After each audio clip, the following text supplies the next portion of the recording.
है गणेश्वर सभ्यता का संबंध किस नदी से है? तो ये कांतली नदी से संबंधित है गणेश्वर सभ्यता, जिसे ताम्र सभ्यताओं की जननी भी कहा जाता है।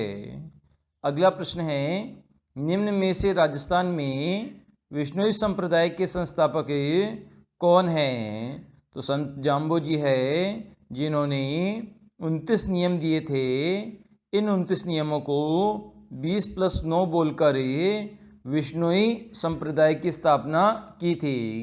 मतलब विश्नोई संप्रदाय के लोग 29 नियमों का पालन करते हैं। अगला प्रश्न है, ताम्रयुगीन संस्कृति की जननी किस पुरास्थल को कहा जाता है? तो ये गणेश्वर पुरास्थल को कहा जाता है ताम्रयुगीन संस्कृति की जननी। अगला प्रश्न है, जोधपुर राज परिवार की कुलदेवी है? तो ये नागणेची माता है, जो कि जोधपुर राज परिवार की कुलदेवी है। इसे चामुंडा माता के नाम से भी जाना जाता है। अगला प्रश्न है, राजस्थान में 13पंथी संप्रदाय के संस्थापक कौन थे? तो ये भीकमजी ओसवाल थे, जो कि 13पंथी संप्रदाय के संस्थापक थे।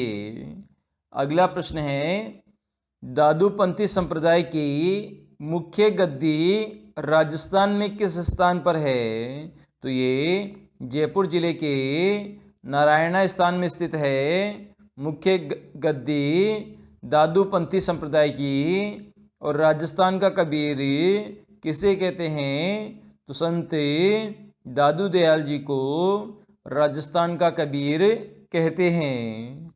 अगला प्रश्न है, राजस्थान में जसनाती संप्रदाय के अनुयायी कितने नियमों का पालन करते हैं?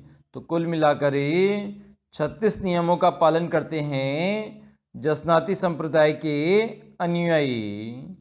अगला प्रश्न है, आर्य समाज की स्थापना किसने की थी? तो ये स्वामी दयानंद सरस्वती के द्वारा आर्य समाज की स्थापना की गई थी। अगला प्रश्न है, वेदों की ओर लौटो का नारा किसने दिया था?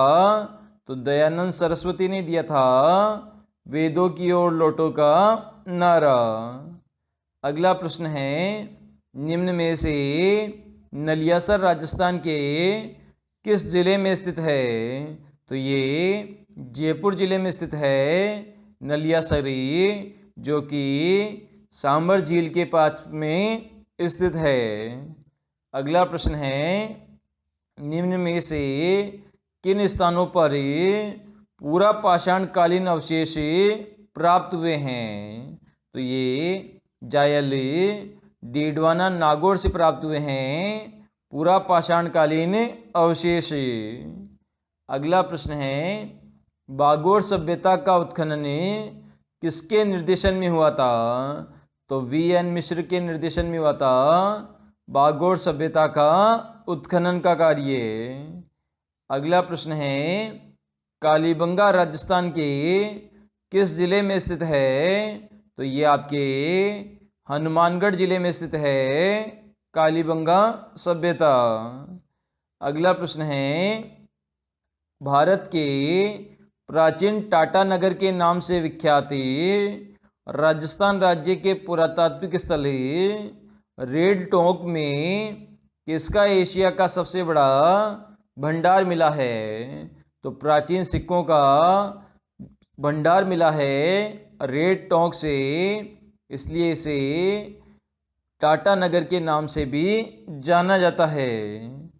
अगला प्रश्न है, कालीबंगा सभ्यता की खुदाई में प्राचीन नगर के कितने स्तर पाए गए हैं?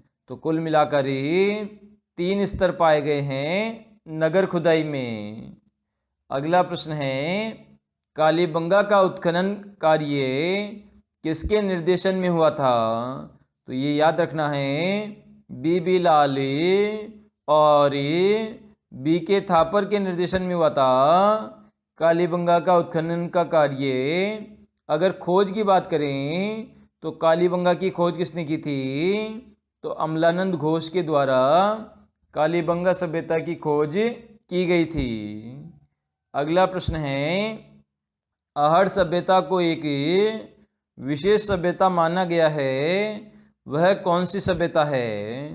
तो आहड़ आपके ताम्रयुगीन सभ्यता है, आहड़ सभ्यता। अगला प्रश्न है, कालीबंगा की सभ्यता किस नदी के किनारे फैली हुई थी? तो ये घग्गर नदी के किनारे फैली गई थी, जिसे प्राचीन समय में सरस्वती नदी के रूप में जाना जाता था। अगला प्रश्न है, निम्न में से आहड़ सभ्यता के लोगों की अर्थव्यवस्था का मुख्य आधार क्या था? तो उद्योग धंधे थे अर्थव्यवस्था का मुख्य आधार आहड़ सभ्यता में। अगला प्रश्न है, राजस्थान में प्रणामी संप्रदाय किसके द्वारा चलाया गया था? तो महामती प्राणनाथ के द्वारा चलाया गया था प्रणामी संप्रदाय राजस्थान में। अगला प्रश्न है, कबीरपंथी संप्रदाय के बारे में सत्य है? तो कबीर वाणी इस पंथ का मुख्य ग्रंथ है, बिल्कुल सही है। इस पंथ को रामानंद के शिष्य कबीर ने चलाया था, यह ऑप्शन भी सही है। इस पंथ के साधु विवाह नहीं करते, तो ये ऑप्शन भी सही है। मतलब कबीरपंथी संप्रदाय से रिलेटेड आपके तीनों ही ऑप्शन सही है। अगला प्रश्न है, राजस्थान में सांप्रदायिक सद्भावना का आदर्श ख्वाजा मोइनुद्दीन चिश्ती की दरगाह कहाँ स्थित है? तो ये आपके अजमेर ज़िले में स्थित है, ख्वाजा मोइनुद्दीन चिश्ती की दरगाह। अगला प्रश्न है, अघोरी जो शमशान में रहते हैं संबंधित है? तो ये कपालिक संप्रदाय से संबंधित है, शमशान में रहने वाले अघोरी। अगला प्रश्न है, पूरा अवशेषों के संरक्षण हेतु संग्रहालय की स्थापना कहाँ की गई थी? तो ये आपके कालीबंगा के अंदर की गई थी, पूरा अवशेषों के संरक्षण के लिए संग्रहालय की स्थापना। अगला प्रश्न है, राजस्थान में किस ग्रंथ में लालदासी संप्रदाय के उपदेश है? तो ये वाणी ग्रंथ में है, लालदासी संप्रदाय के उपदेश संकलित। अगला प्रश्न है, राजस्थान में प्रणामी संप्रदाय के उपदेश किसमें संकलित है? तो ये ग्रंथ है कुलजय स्वरूप, इसमें संकलित है।